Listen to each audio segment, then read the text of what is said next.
নমস্কার বন্ধুরা। গতকালকে একটি শর্ট ভিডিও পাবলিশ করেছিলাম। পাবলিশ করার সাথে সাথে কমেন্টে কিন্তু ভরে যায়। অনেকেই একটি কমেন্ট, আমি যে বাংলা যুবসাথী প্রকল্পে যদি আমি অনলাইন আবেদন করি তাহলে কি বেনিফিটটা বেশি পাবো, না অফলাইন আবেদন করলে বেনিফিট পাবো?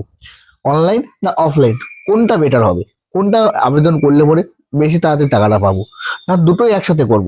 দুটোই যদি একসাথে আবেদন করি তাহলে টাকা পাওয়ার সম্ভাবনা বেশি, না দুটোই যদি আবেদন করে ফেলি তাহলে কি আমার একটা রিজেক্ট হয়ে যাবে, না দুটোই রিজেক্ট হয়ে যাবে? এটা কিন্তু অনেকেই কমেন্ট করেছিলেন। তো চলুন আজকের এই ভিডিওতে আমরা আলোচনা করব যে আপনি অনলাইন আবেদন করলে বেশি বেনিফিট পাবেন, না অফলাইন আবেদন করলে বেশি বেনিফিট পাবেন। কোনটা আবেদন করলে আপনার সুবিধা হবে, অনলাইন না অফলাইন? তার সাথে সাথে আরো আমরা জানার চেষ্টা করব আপনি যদি অনলাইন এবং অফলাইন দুটোতে আবেদন করে ফেলেন সেক্ষেত্রে আপনার সমস্যা কি হতে পারে, না কোনো রকম সমস্যা হবে না। তো চলুন এই ভিডিওতে সেই সমস্ত কিছু আলোচনা করি। যেদিন থেকে বাংলা যুবসাথী প্রকল্প অ্যানাউন্সমেন্ট হয়েছে সেই দিন থেকে কিন্তু মানুষের মধ্যে একটা বিভ্রান্তি সৃষ্টি হয়ে যায়।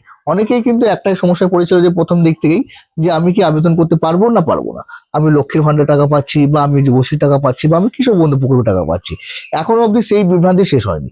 তারই মধ্যে আরো একটি ঝামেলা শুরু হয়ে গেল, আমি অনলাইন আবেদন করব না অফলাইন আবেদন করব, কোনটা করলে পরে বেনিফিট ভালো পাওয়া যাবে।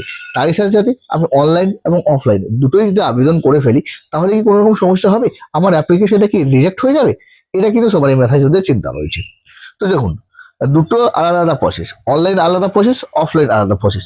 দুটি কারা কারা আবেদন করলে বা কোনটা আবেদন করলে ভালো হবে? প্রথমে আসি আমি অনলাইন আবেদনে। যদি অনলাইন আপনি আবেদন করেন তার কিছু বেনিফিটও রয়েছে এবং কিছু অসুবিধাও রয়েছে। প্রথম কথা, অনলাইন যদি আবেদন করেন তাহলে আপনাকে লাইনে দাঁড়াতে হচ্ছে না, আপনাকে কোথাও যেতে হচ্ছে না, আপনি বাড়িতে বসেই অনলাইনেই মোবাইল বা কম্পিউটার থেকে কিন্তু আপনি আবেদনটা করতে পারেন।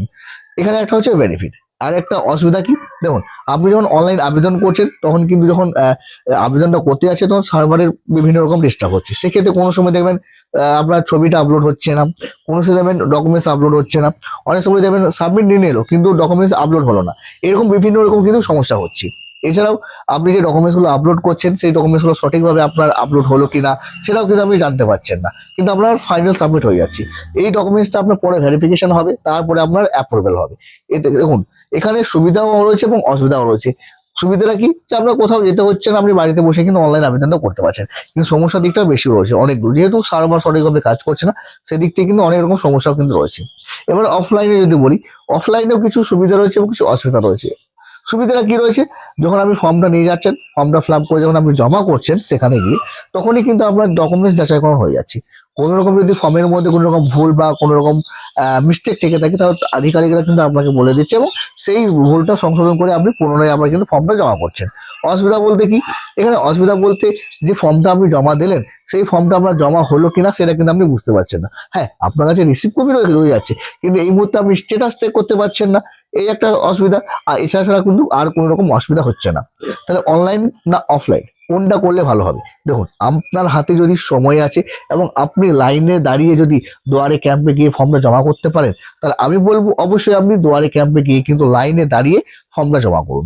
অনলাইন যদি কারা করবেন, যারা এই মুহূর্তে বাইরে রয়েছে, যারা লোকালের মধ্যে নেই, দুয়ারে সরকার যে পৌঁছাতে পারছে না, তাদেরকেই বলবো অনলাইন করুন। বাকিরা কিন্তু চেষ্টা করুন যে অফলাইন জমা দেওয়ার।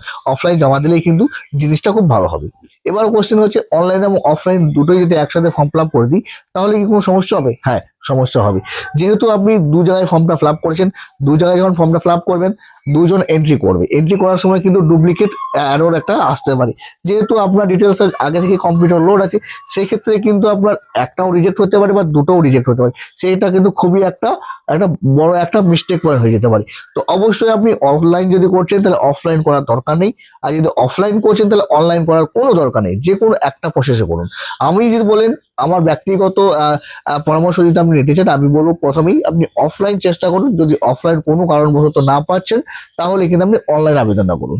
আচ্ছা, আশা করি বুঝতে পেরেছেন যে অনলাইন এবং অফলাইন কোনটা করলে ভালো হবে বা দুটোই করলে কি কোনো রকম কিছু অসুবিধা হবে কিনা হবে, আশা করি আপনারা বুঝতে পেরেছেন।